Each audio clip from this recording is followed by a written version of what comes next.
So Connie, tell us about your character. So my character's name is Lily Gray. She is an art dealer. She has a gallery down in Soho, and she's sort of like your typical European living in New York kind of character. And she gets introduced into the show at the very beginning because she's a victim of an attack, and she gets into contact with Ryan at that time. And there are a lot of problems that arise, and they beget more problems. Yeah, so. Is there a love interest? You can't tell us. There might be. Okay. What does she see in him? What's the attraction? I think it's pretty obvious. I think Kevin Bacon is pretty cool. Do you know, I mean, this is a show that's kind of famous for killing off many of its characters. Are you aware of your role in the overarching show, or is every script a surprise to you? I really hope. I have a few, expert people at eliminating other people in case. No. I'm hoping to have fun with this character as long as there's room for her in the story, and just have fun with it.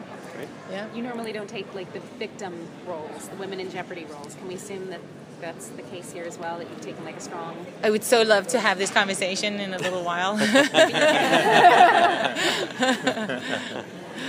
Yeah, no, it's, I can tell you guys that it's an enormous amount of fun to be on this show, that I'm having a blast with the character.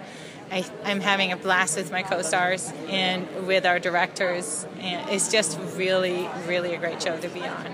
I'm having a great time. That's a good question in terms of your casting. Yeah.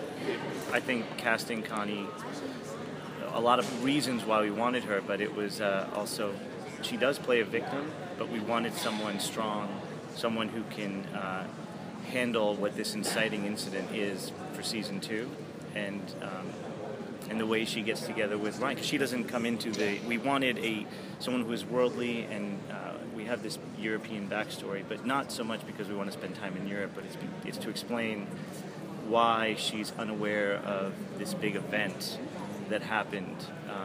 So she was in Paris while Havenport went on.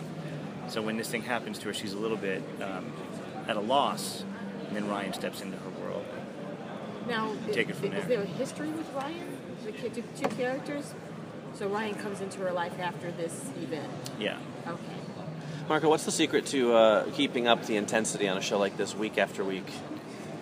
I don't think there's a secret. It's hard. Kevin's scripts is where we start with that. He writes. He's a very dense writer, so there are a lot of scenes in his episodes, more so than any other show I've ever done. So that just keeps things moving. And I think it's really hard to do what he does because we're always building to an act. Mm-hmm. Every act out has to be a cliffhanger that gets you to the next act. But secret. I don't know, it's really in his storytelling. Right. Do you feel visually that you have a kind of a style for shooting the show? We talked about it last year, and do you feel like taking it to another step this season to kind of give each season its own different look? No, the show's going to feel the same. It may not be as dark as it was last season, but that's a function of, again, the circumstances that we find our actors in. But the style of the show will be exactly the same.